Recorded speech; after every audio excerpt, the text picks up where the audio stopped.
तो प्रयागराज में लग रहे महाकुंभ में अब ज्यादा दिन नहीं बचे, लिहाजा कुंभ नगरी में साधु संतों और श्रद्धालुओं की जमघट बढ़ रही है। कुंभ में पहले अमृत स्नान की तिथि नजदीक आ रही है, तो इसके लिए इंतजाम भी पुख्ता किए जा रहे हैं। कुंभ करने वालों को स्वच्छ जल से लेकर स्वच्छ माहौल तक मुहैया कराने के लिए प्रशासन ने कमर कस ली है। इस बीच आज से लगातार 3 दिनों तक साधु संतों के 3 अखाड़ों की पेशवाई भी निकलने वाली है। कल भी 3 अखाड़ों की पेशवाई निकली और धूमधाम से उनका नगर प्रवेश हुआ। देखिए खास रिपोर्ट।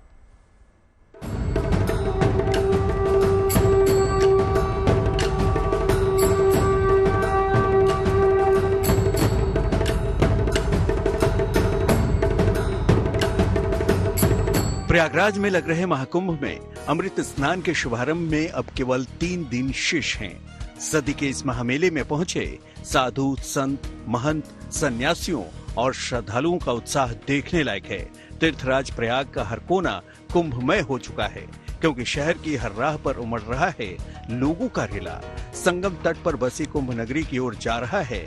इसकी भव्य छवि साधु संतों के अखाड़ों की पेशवाई में भी दिखती है।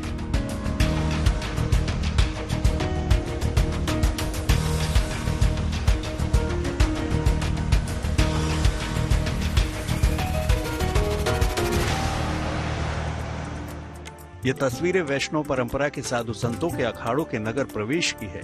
बुधवार को तीनों वैष्णव अखाड़ों की पेशवाई धूमधाम से निकली। ढोल नगाड़े गाजे-बाजी की गूंज के बीच निर्मोही, दिगंबर और निर्वाणी अखाड़ों की पेशवाई की निराली छटा देखते ही बनती थी। फूलों से सजी गाड़ियां, रथों, हाथी, घोड़ों और ऊंट पर सवार होकर साधु संतों का काफिला प्रयागराज की सड़कों पर निकला। सामने अगर आपको हम दिखाएं तो ये महाकुंभ का ये प्रवेश द्वार है और पेशवाई इसे ही कहते हैं, यानी कि अखाड़ों में ये जो पेशवाई होती है वो अखाड़े अब इस नगर में प्रवेश करते हैं और इनके जो साधु या संत होते हैं, इनसे जुड़े जो तमाम लोग होते हैं, हजारों की तादाद में घोड़े, हाथी, ऊंट और ऐसे तमाम सवारियों के जरिए उसमें प्रवेश करते हैं।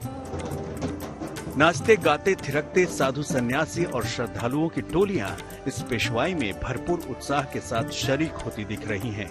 इस दौरान अखाड़ों के साधु संत भाला, बर्छी और तलवार जैसे शस्त्रों का प्रदर्शन भी करते नजर आए। होता है कि तीनों अन्य अखाड़े हमारे कुंभ में आ चुके हैं।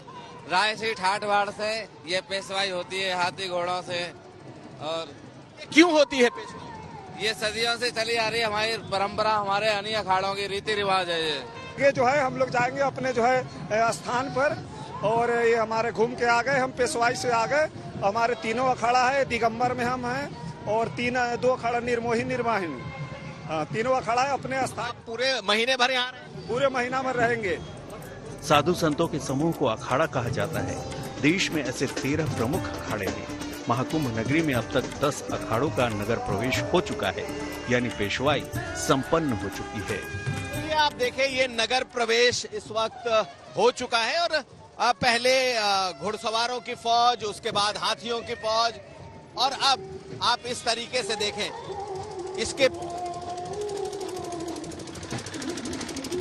इसके पीछे अब बैंड बाजा और बारात। तो कुछ इस तरीके से ये नगर पेशवाई होती है। अगले 3 दिन बचे हुए हैं। 3 और अखाड़ों का नगर प्रवेश होना है। 10 जनवरी को श्री पंचायती अखाड़ा नया उदासीन की पेशवाई निकलेगी। 11 जनवरी को श्री पंचायती अखाड़ा निर्मल की और 12 जनवरी को श्री पंचायती अखाड़ा बड़ा उदासीन की पेशवाई निकलेगी। इसके बाद महाकुंभ में 13 जनवरी से शुरू हो रहे परंपरागत शाही स्नान की तैयारियां होंगी, जिसे अब अमृत स्नान का नाम दिया गया है और इसके साथ ही संगम में आस्था की डुबकी लगाने का सिलसिला शुरू हो जाएगा, जो अगले 1 महीने से ज्यादा समय तक जारी रहेगा।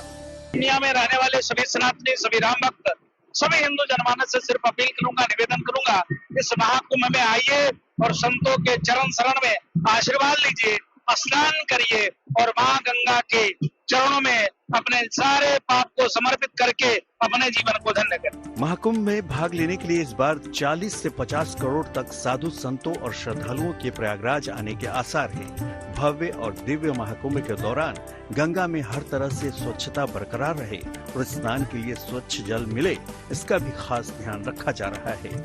तो इस बार जो है बेहतर होगा, कोई भी जो है नाला जो है बिना ट्रीटेड पानी का जो है वो गंगा जी में नहीं जाएगा। तो उसके लिए व्यवस्था, चाहे वो नगर निगम है, चाहे जल निगम अर्बन है, जल निगम ग्रामीण है, सिंचाई विभाग है, जिला प्रशासन है, सब लोग मिलके एक जॉइंट एफर्ट से ये काम कर रहे हैं।